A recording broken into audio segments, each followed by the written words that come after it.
Hello everyone, আমি তিথি আছি sunrise education consultancy as a councillor হিসেবে। আজকে আমি কথা বলবো উচ্চশিক্ষায় চায়না নিয়ে।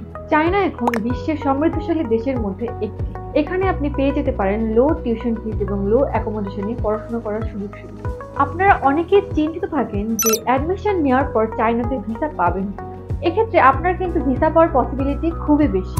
যদি আপনার রিকোয়ারমেন্টের সাথে আপনার রেজাল্ট ম্যাচ করে, সেক্ষেত্রে আপনি খুব সহজেই ভিসাটি পেয়ে যেতে পারেন। তবে চায়নাতে যাওয়ার ক্ষেত্রে একটি গুরুত্বপূর্ণ অংশ হচ্ছে এম্বাসি ফেস করা।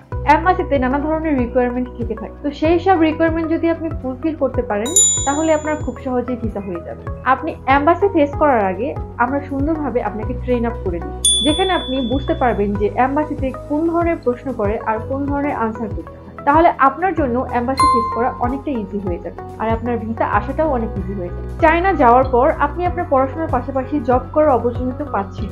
তবে চায়না যাওয়ার জন্য আপনার যেসব রিকোয়ারমেন্ট গুলো লাগবে সেগুলো সম্পর্কে জানার জন্য ভিজিট করতে হবে আমাদের অফিস। তাই দেরি না করে চলে আসুন আজই আমাদের অফিস। আজ এই পর্যন্তই, ভালো থাকবেন। দেখা হবে অন্য কোনো ভিডিওতে অন্য কোনো টপিকে। সেই পর্যন্ত সংযুক্ত থাকুন আমাদের ইউটিউব চ্যানেল ও ফেসবুক পেজ।